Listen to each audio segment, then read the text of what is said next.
Ya, sekarang kita akan membahas tentang urgensi persatuan dan bahaya perpecahan. Allah berfirman, "A'udzu billahi minasyaitonir rajim. Bismillahirrahmanirrahim. Wa'tasimu bihablillahi jami'an wa la tafarraqu." Yang artinya, dan berpeganglah kamu semuanya kepada tali Allah dan janganlah kamu bercerai-berai. Quran Surat Al-Imran ayat 103.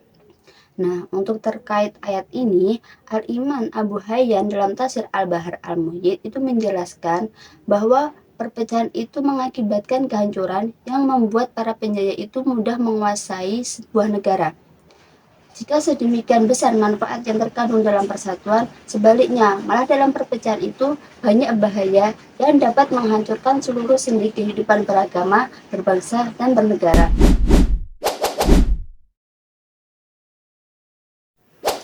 Selanjutnya kita akan membahas relasi agama dan negara. Agama dan negara itu merupakan dua hal yang dapat dipisahkan. Keduanya itu saling membutuhkan antar keduanya. Agama sendiri itu bagaikan pondasi, sedangkan negara itu bagaikan penjaganya.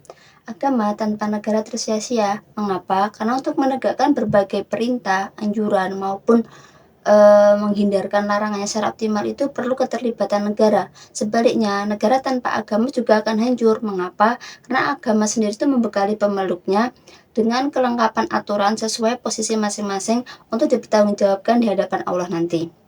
Nah, agama sendiri ini merupakan prinsip yang menjadi landasan bagi para pemeluknya untuk melakukan amal terbaik sesuai di bidangnya masing-masing, termasuk para penyelenggara negara dalam menentukan kebijakan yang membuat kemaslahatan bagi warganya. Selanjutnya kita akan membahas nasionalisme dalam pandangan Islam. Nah, nasionalisme sendiri adalah persatuan bangsa dan cinta tanah air. Nasionalisme harus terpatri dalam sanubari setiap anak bangsa demi menjaga semangat mempertahankan sikap berkorban dan berjuang demi bangsa, sehingga tetap lestari dan kemajuannya itu baik di bidang agama, suku, dan budaya dapat terpelihara menjadi kekuatan real yang memperkokohkan kedaulatannya. Nah, lalu menurut Ismail Haqqi dalam tafsir Ruh Al-Bayan pada Quran surah Al-Qasas ayat 85 itu terdapat isyarat bahwa cinta tanah air itu merupakan bagian dari iman. Sementara menurut pakar hadis Syekh Ismail bin Muhammad Al-Juni itu cinta tanah air merupakan hal positif apabila sebabnya adalah menyambungkan persaudaraan dan mengasihi fakir miskin serta anak yatim. Walhasil, nasionalisme itu tidak perlu dipertentangkan dengan Islam. Bahkan sebenarnya justru dalam menjadi media ajaran-ajarannya. Semangat nasionalisme atau biasa disebut dengan hubul waton itu juga secara tidak langsung dapat menjadi bagian dari akidah setiap muslim.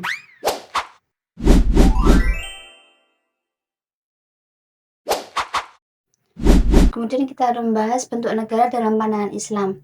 Nah, dalam Islam sendiri ini tidak ada nas shareh yang mengatur bentuk negara, sebab pembentukan negara ini merupakan persoalan siasah yang teknisnya itu disesuaikan dengan kondisi, sekiranya lebih mendekatkan kepada kemaslahatan dan menjauhkan dari kemudaratan gitu. Nah, dan seandainya bentuk negara ini adalah bagian dari syariat baku, tentu secara spesifik Al-Quran itu sudah menentukannya. Tapi Al-Quran sendiri ini berbicara tentang kisah para penguasa seperti Namrud di masa Nabi Ibrahim, lalu kayak Fir'aun di masa Nabi Musa, Nabi Daud yang menjadi nabi sekaligus raja dan lain-lain. Tapi tidak ditemukan satupun teks Al-Quran yang membahas bentuk negaranya. Nah, bahkan Al-Quran ini justru lebih fokus memberikan catatannya terhadap baik buruknya perilaku para penguasa secara personal. Sebagaimana Al-Quran, teks-teks hadis pun hanya membahas kedisiplinan pemimpin dan tata-tata hubungan sosialnya. Bahkan suatu saat itu Rasulullah menyebut penguasa dengan kata sultan dan pada kesempatan lainnya dengan kata imam. Semuanya itu semakin menegaskan bahwa persoalan bentuk negara itu merupakan bagian dari siasah.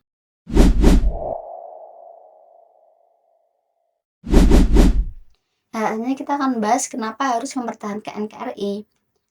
Nah, mempertahankan NKRI ini sejatinya juga seperti mempertahankan eksistensi Islam. Sebab dalam konteks keindonesiaan, agama itu bisa tegak bila masyarakat ini tuh bersatu damai.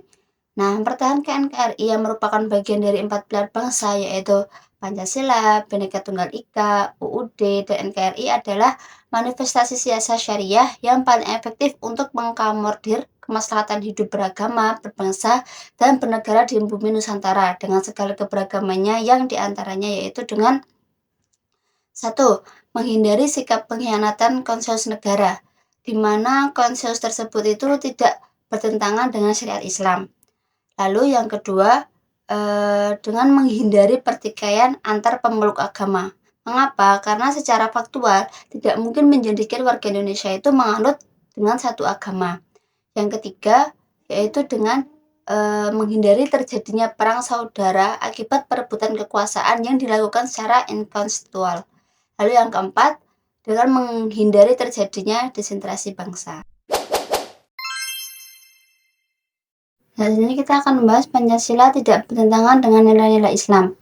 Nah, Pancasila sendiri ini adalah sebagai asas tunggal dalam kehidupan berbangsa dan bernegara, tidak bertentangan dengan nilai-nilai Islam yang juga menjunjung tinggi kemanusiaan, seperti 1. Menghormati perbedaan keyakinan. Yang kedua, bersikap netral di antara para pemeluk agama yang berbeda.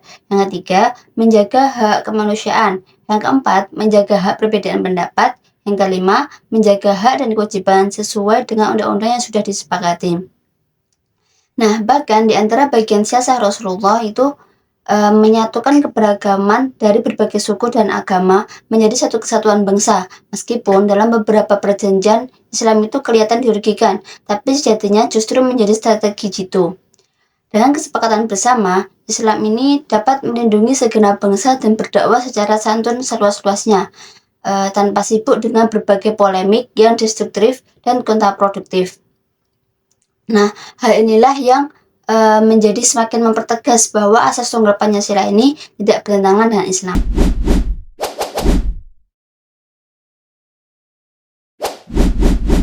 Yang tadi kita akan membahas kenapa tidak menerapkan syariat kafah. Pernyataan bahwa umat Islam di Indonesia tidak menerapkan syariat Islam secara kafah ini adalah pernyataan yang kurang tepat. Mengapa? Sebab ketidakmungkinan menerapkan beberapa hukum seperti qisas dan rajam pada hakikatnya termasuk bagian dari penerapan secara kafah, seperti orang yang tidak mampu sholat berdiri. Syariat yang berlaku baginya adalah sholat dengan cara duduk, tidak perlu memaksakan untuk berdiri. Bahkan, bila hal itu dipaksakan akan menimbulkan bahaya, maka akan menjadi haram. Begitu pula dalam konteks hukum-hukum Islam yang tidak memungkinkan diterapkan di Indonesia, bila dipaksakan justru menimbulkan kemungkaran yang lebih besar, maka hukum menerapkannya juga berhukum haram. Nah, Rasulullah SAW bersabda, "Ma nahaitukum anhu fajtanibuhu wa ma amartukum bihi fa'tu minhu mastata'tum." Muttafaqun alaih. Yang artinya, perkara yang aku cegah maka jauhilah, dan perkara yang aku perintahkan maka lakukan semampu kalian. Muttafaqun alaih.